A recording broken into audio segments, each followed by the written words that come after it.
తెచ్చేసాడు, కయ్యూను కూడా తెచ్చాడు. కానీ కయ్యూను మనసులో దేవుడు ఉన్నాడు, అదృశ్యుడై ఉన్నాడు, ఆయన అందరికంటే గొప్పోడు, ఆయన ఒక వ్యక్తిలాగా ఉన్నాడు, ఆయన చూస్తాడు, ఆయన వింటాడు, ఆయన మాట్లాడతాడు, ఆయనకి నచ్చిద్ది, ఆయన కోపం వచ్చిద్ది.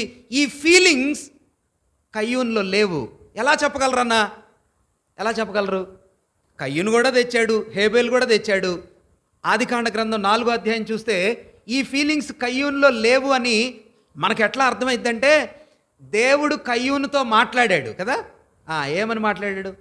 ఏంటి కయ్యూను, నీ మూడ్ ఆఫ్ ఉందేంటి అని అడిగాడు. ముఖం ఏంటి చిన్నగా పెట్టుకున్నావు, నల్లగా ఉందేంటి, కోపంగా ఉన్నావేంటి? కయ్యూను దేవునితో మాట్లాడే సంభాషణను మీరు అబ్జర్వ్ చేస్తే అసలు దేవుడంటే విలువ లేదు కయ్యూనికి.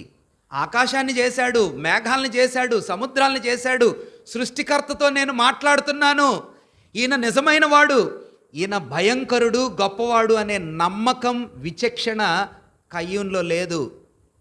మరేమనుకుంటున్నాడు? ఏదో దేవుడు మాలాంటాడు, మా నాన్న లాంటాడు, మా తమ్ముళ్ళు లాంటాడు, మా అమ్మ లాంటాడు, మాట్లాడితే సరిపోయిద్దిలే, మోసం చేయొచ్చులే ఆయన్ని.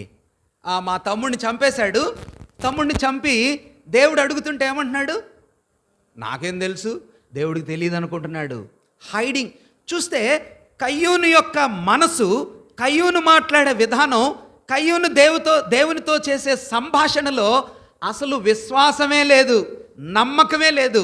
మన ఆరాధన దేవుని దగ్గరికి తీసుకొని వచ్చేటప్పుడు ఏమని ఉండాలంట?